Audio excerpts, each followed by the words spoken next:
The storm clouds hanging over General Hospital had never looked darker. Port Charles was already trembling from betrayals, disappearances, and whispered secrets hidden behind locked penthouse doors. But nothing, absolutely nothing, could prepare the city for what was about to happen next. Because two legends were returning, and with them came a face nobody recognized.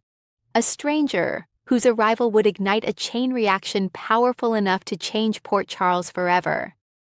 The first sign came quietly. A black sedan rolled through the gates of the city just before dawn. Rain slammed against the windshield while the driver remained hidden beneath the shadow of a wide-brimmed hat. At first glance, it looked like any other traveler arriving in town. But when the car stopped near the harbor and the passenger slowly stepped out, longtime residents would have frozen in disbelief.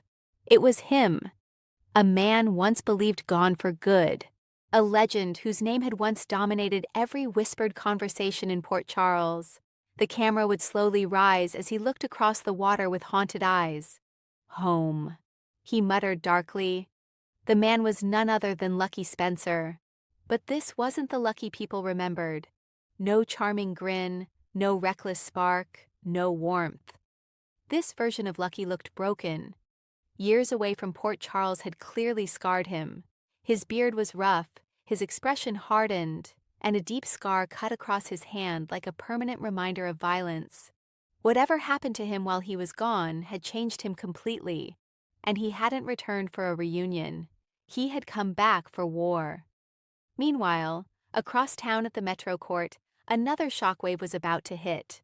Carly Spencer stood in the restaurant staring at paperwork she could barely focus on. Her instincts had been screaming for days that something terrible was coming. Even Jason Morgan noticed her growing tension. "You keep looking at the door," Jason observed quietly. Carly tried to dismiss it, but before she could answer, the elevator opened, and the entire room went silent. A woman stepped out wearing a white trench coat soaked from the rain. Her silver earrings shimmered beneath the lights as she removed her sunglasses slowly. The tray in a waiter's hand crashed to the floor. Carly's face lost all color. "Impossible," she whispered, because standing there alive was none other than Brenda Barrett. Port Charles exploded within minutes. Phones started ringing across the city as word spread faster than wildfire. Brenda Barrett, one of the most unforgettable women in the history of Port Charles, had returned without warning, and she wasn't smiling. In fact, Brenda looked terrified. Her hands trembled as she approached Carly. The tension between them filled the room instantly. Years of history, betrayal, love triangles, and heartbreak collided in one single stare. "You need to listen carefully," Brenda said urgently. "Someone is coming." Jason immediately stepped forward. "Who?" Brenda hesitated, then she delivered the sentence that changed everything. "He's connected to Sonny." At the mention of Sonny Corinthos, the atmosphere became deadly serious. Because Sonny was already fighting enemies from every direction. Rival organizations were circling. Federal pressure was intensifying. His family was fractured. And now Brenda was back carrying warnings that sounded catastrophic. But the biggest shock still hadn't arrived yet. Elsewhere, at General Hospital itself, a young man entered through the emergency room doors, carrying an unconscious woman in his arms after a violent car accident outside town. Doctors rushed forward immediately. "Nurse! Trauma room now!" The mysterious man stayed calm despite the chaos around him. He answered questions with eerie precision, helping stabilize the patient before finally stepping back. That's when Elizabeth Weber noticed him. And something about him felt strangely familiar. He looked to be in his early 30s. Dark hair, piercing gray eyes, calm but intense energy. There was intelligence in every movement he made, but also danger. "What's your name?" Elizabeth asked gently. The man paused, almost like he was deciding whether to lie. "Daniel," he answered finally. But viewers would immediately know that wasn't the full truth, because the camera would suddenly reveal a necklace hidden beneath his shirt, one carrying the unmistakable Corinthos emblem. The stranger had a connection to Sonny, a deep one. And nobody yet understood how dangerous that connection truly was. Back at Sonny's penthouse, Brenda finally revealed why she returned. Years earlier, during one of Sunny's hidden overseas operations, a secret existed that was buried to protect multiple powerful people. Only a handful knew the truth. Brenda had kept silent all this time because exposing it would destroy lives. But now someone else had uncovered it. Someone ruthless. Someone who had already started eliminating people connected to the secret. Jason's expression darkened instantly. Who knows? Brenda's answer stunned everyone. Lucky Spencer. Across town, Lucky sat alone inside a dark motel room, staring at old photographs spread across the table. One picture showed Sunny years ago, standing beside an unidentified woman. Another showed a newborn baby wrapped in hospital blankets. Then, Lucky opened a file. Inside were sealed adoption records, and one name circled in red ink: Daniel, the mysterious newcomer at General Hospital. Suddenly, the pieces began falling together. The new face wasn't random at all. He was connected to Sunny's past, possibly by blood, and Lucky had returned because he believed Daniel was in terrible danger. But before Lucky could make another move, someone knocked violently on his motel door. Lucky instantly grabbed a hidden weapon. "Who is it?" A familiar female voice answered softly. "Someone who never stopped looking for you." Lucky slowly opened the door, and standing there with tears in her eyes was Lulu Spencer. Fans would erupt. The emotional reunion between Lucky and Lulu promised to become one of the most powerful scenes in recent years. Years of pain poured into every second as Lulu realized just how damaged her brother had become. "You disappeared," she whispered. Lucky looked away. "You were safer thinking I was gone." But Lulu quickly realized this wasn't just about family trauma. Lucky was hiding something massive, something connected to Sunny, Brenda, and the mysterious Daniel. Meanwhile, Daniel remained under growing suspicion at General Hospital. Elizabeth noticed inconsistencies in his story almost immediately. He claimed he was passing through town, yet he seemed oddly familiar with hospital procedures and security systems. Even stranger, he reacted strongly when Sunny's name was mentioned nearby. Then came the moment nobody expected. Daniel crossed paths with Carly. The instant their eyes met, both froze. Carly stared at him with visible confusion. "You look exactly like someone I used to know," she murmured. Daniel's expression hardened. "That's impossible." But it wasn't impossible at all, because Daniel resembled a younger version of Sunny in ways that were impossible to ignore. The eyes, the posture, even the dangerous stillness. Carly immediately informed Jason, and Jason began investigating. What he uncovered sent chills down his spine. There were no legitimate records for Daniel before age 12. No school history, no medical files, no birth certificate. It was as if someone had erased his existence. At the same time, Brenda secretly met with Lucky near the docks under cover of darkness. "You shouldn't have come back," Brenda warned.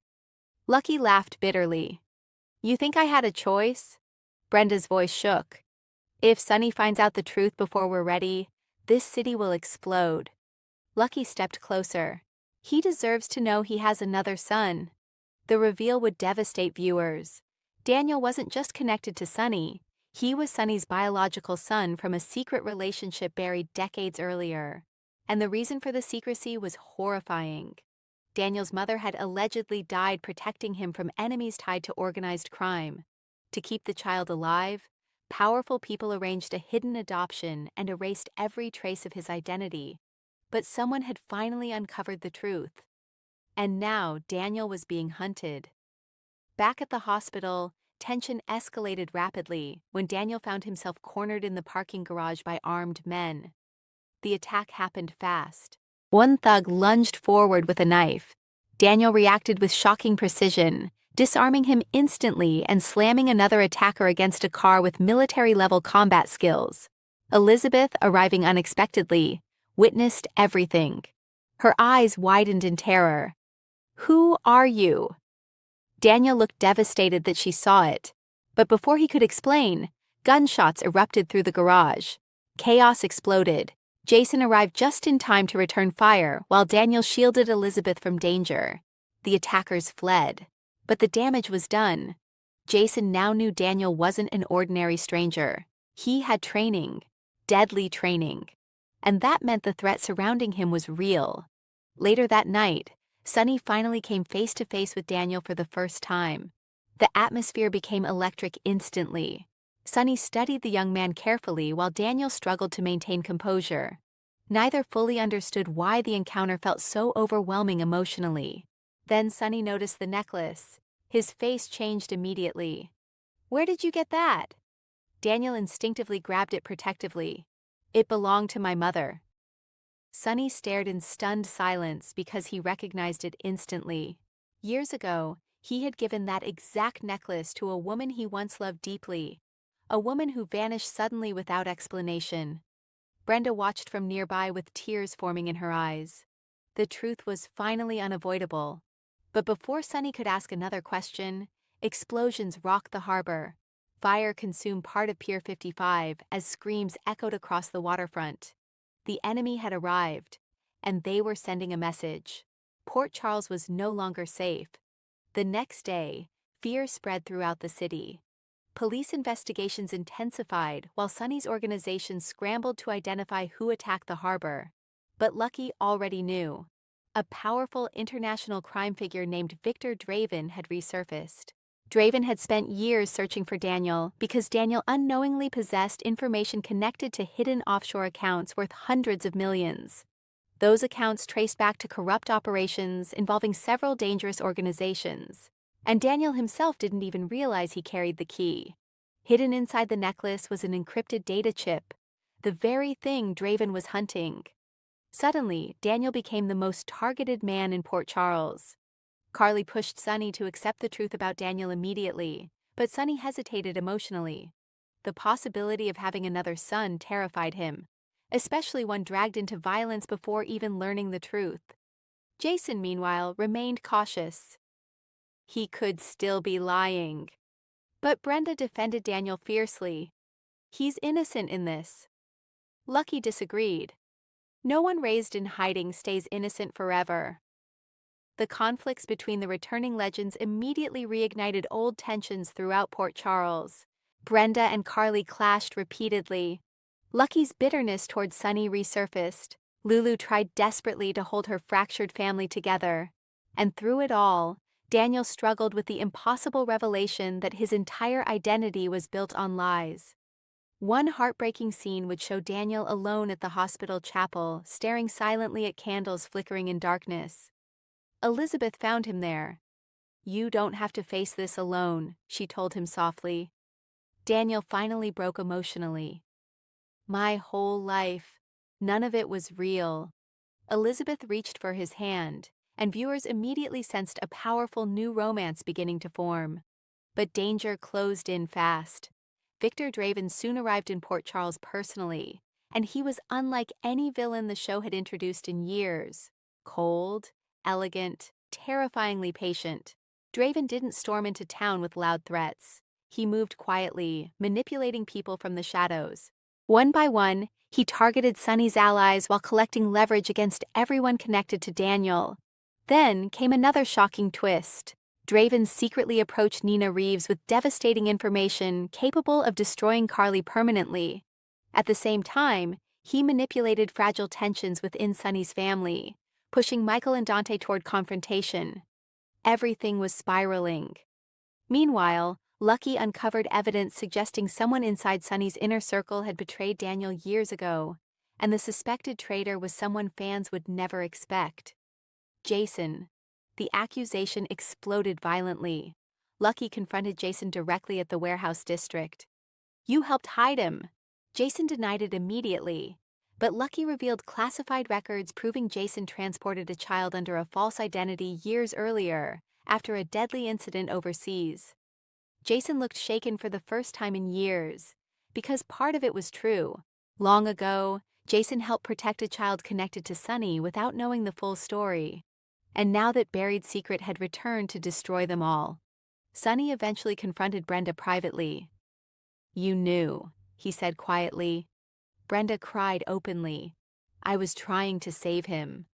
Sonny's heartbreak became unbearable as he realized an entire lifetime with his son had been stolen from him. Rage, grief, guilt, and love collided all at once. But Daniel overheard the conversation, and instead of embracing Sonny, he walked away. Because learning Sonny was his father also meant learning violence had followed him since birth. Daniel didn't know if he wanted that life. Unfortunately, he no longer had a choice. Victor Draven finally launched his full attack during a massive charity gala at the Metro Court. The event began elegantly. Then, everything descended into horror. Masked gunmen stormed the ballroom. Lights shattered. Guests screamed. Carly protected Donna while Jason engaged attackers. Sonny hunted for Draven.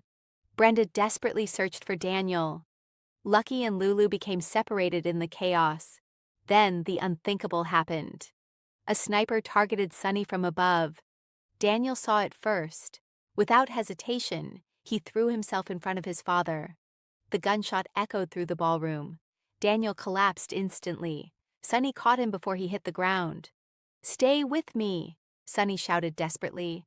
Blood spread rapidly across Daniel's chest while panic consumed the gala. Elizabeth rushed forward in tears as medical teams fought to save him. And in one emotional moment that would leave viewers stunned, Sonny finally admitted the truth aloud. "That's my son."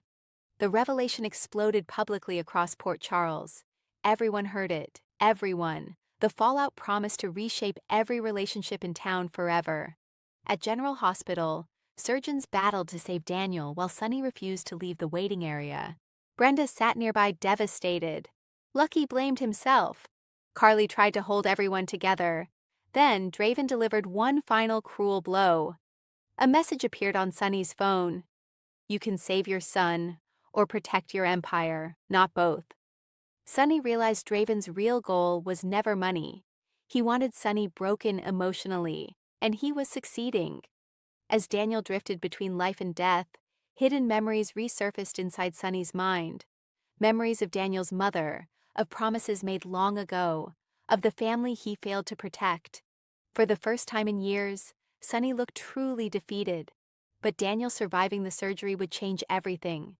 Because once he woke up, he revealed something shocking. He remembered Draven, not as an enemy, but as someone from his childhood, someone who helped raise him after his mother died, which meant Daniel's past was even darker than anyone imagined. Had Draven manipulated him for years? Was Daniel unknowingly trained to infiltrate Sonny's world? Or was he secretly carrying another mission entirely? The final scene would leave fans speechless. Late at night, Daniel stood alone outside the hospital after secretly discharging himself early. His wound still fresh beneath bandages, he stared at the city skyline silently. Then a mysterious woman approached from the shadows. "You finally found your father," she said coldly. Daniel's face turned pale, because he recognized her immediately. "Mother?" The woman smiled faintly, but viewers would instantly realize something terrifying. The woman long believed dead was alive, and her return meant the real nightmare was only beginning. Two legends had returned to Port Charles, but the completely new face emerging in their world might become the most dangerous player of them all. Thank you for watching. Write what you think about it. Subscribe to the channel.